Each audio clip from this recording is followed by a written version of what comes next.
Welcome back to the Revive Then Thrive podcast, your safe haven for relational and emotional wellness and intergenerational healing. I'm your host, Hallelujah Adams, a certified emotionally focused therapist for individuals, couples, and families. I have a remote, so fully telehealth private practice, also called Revive Then Thrive. And it is my hope that this podcast hugs your heart and provides continual reminders that hope and healing with ourselves and others is absolutely possible. I'm so grateful you're joining me today. We are going to pick up where we left off last week on the episode Stuck in the Cycle, Understanding Negative Interactional Patterns, where we discuss some of the most common negative interactional patterns in relationships: the pursue-withdraw cycle, the criticism-defend cycle, and the freeze-freeze cycle. Over the next 3 episodes, you'll hear more about each of these patterns or dances. In your closest relationships, do you ever feel like you're always the one reaching out, initiating the hard conversations, trying to make things better? Or maybe you're the opposite. You find yourself pulling away, going quiet, trying not to make things worse. If either of those sound familiar, you're not alone. Today we're talking about a negative interactional pattern that shows up in so many relationships, romantic or otherwise, called the pursuer-withdrawer cycle. This is one of the most common dances we see in EFT, and it holds the key to understanding a lot of relationship conflict and emotional disconnection. Let's dive in, slow this down, and get curious together. In emotionally focused therapy, we believe at the heart of every conflict or emotional struggle is a longing for connection. When we feel emotionally unsafe, when we sense disconnection or rejection, our brains and bodies respond fast. And in relationships, we tend to fall into certain patterns of reacting. These patterns are often automatic, and they're shaped by our attachment histories and emotional wiring, the rules our body has learned about distress and bonding. One of the most common emotional patterns that couples or loved ones fall into is the pursuer-withdrawer dance. And while it can feel deeply painful and frustrating, understanding it can actually create powerful change.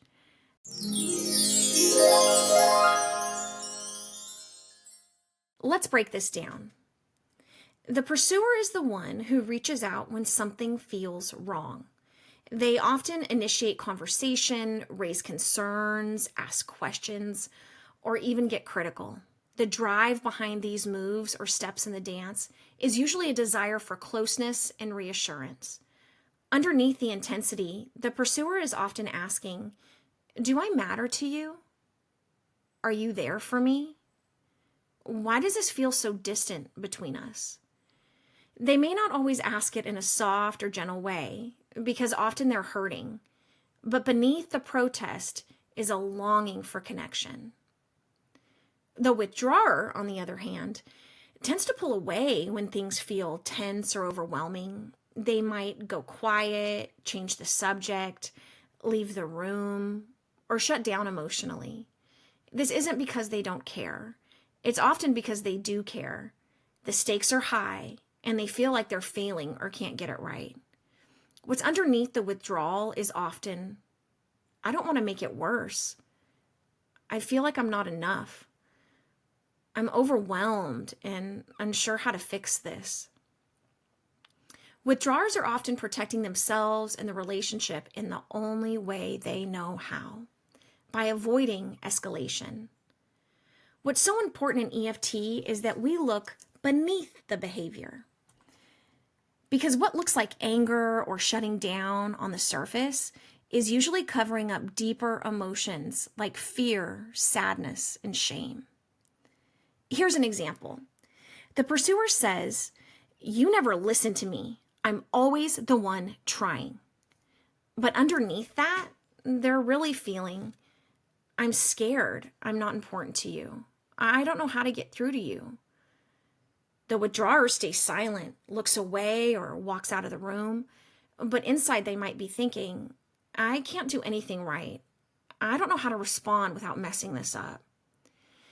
In EFT, we call these deeper emotions primary emotions, and they're often tender, vulnerable, and unspoken. Now, here's where things get tricky.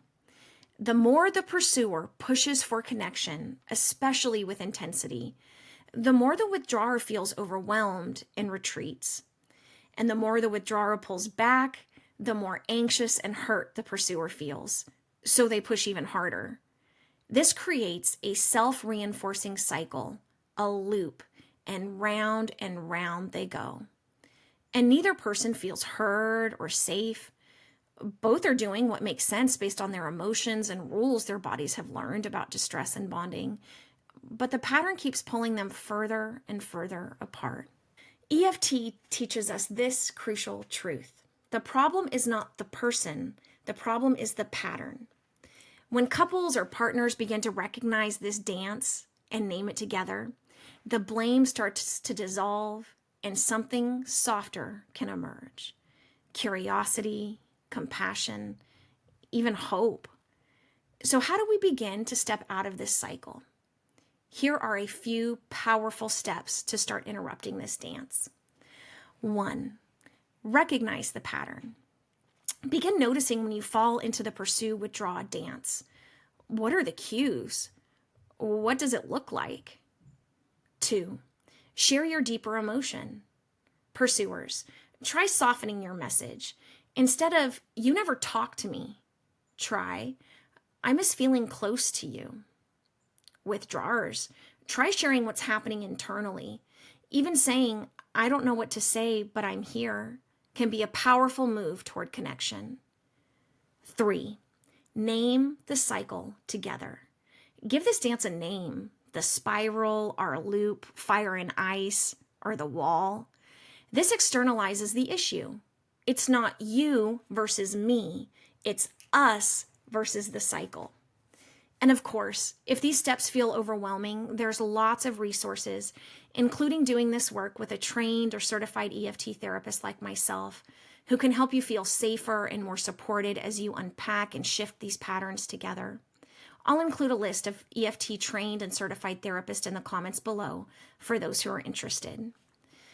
If you're not interested in therapy, but are looking to cultivate relational and emotional wellness in your life, or you'd like to learn more about these patterns and steps to begin interrupting them, you can also schedule a one-on-one or a group psychoeducational training session with myself.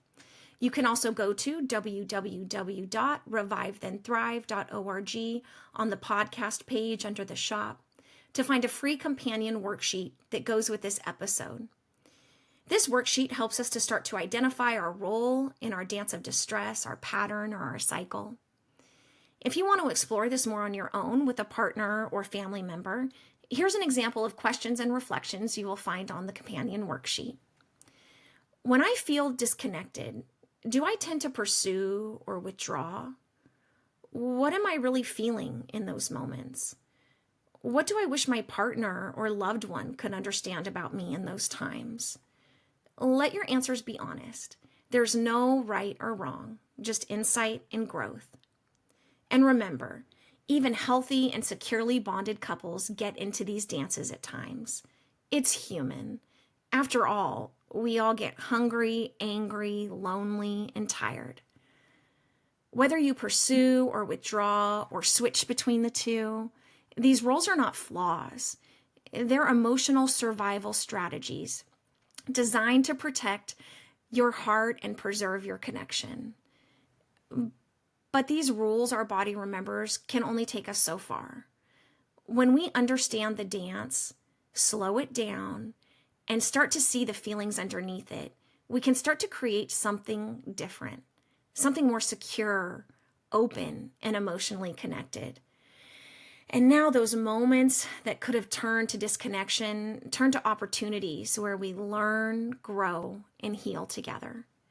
If today's episode resonated with you, I'd love for you to share it with someone who might need to hear it too. And don't forget to subscribe so you never miss an episode. We'll be diving more into relational healing and emotional wellness, including Thursday's episode, when we'll discuss another common negative interactional dance, the criticize defend cycle. So, until next time, be gentle with your heart, kind to your story, and curious about the dances that shape your relationships. You're doing powerful, sacred work, and I'm honored to be here with you in it. Heart hugs, y'all. See you next time.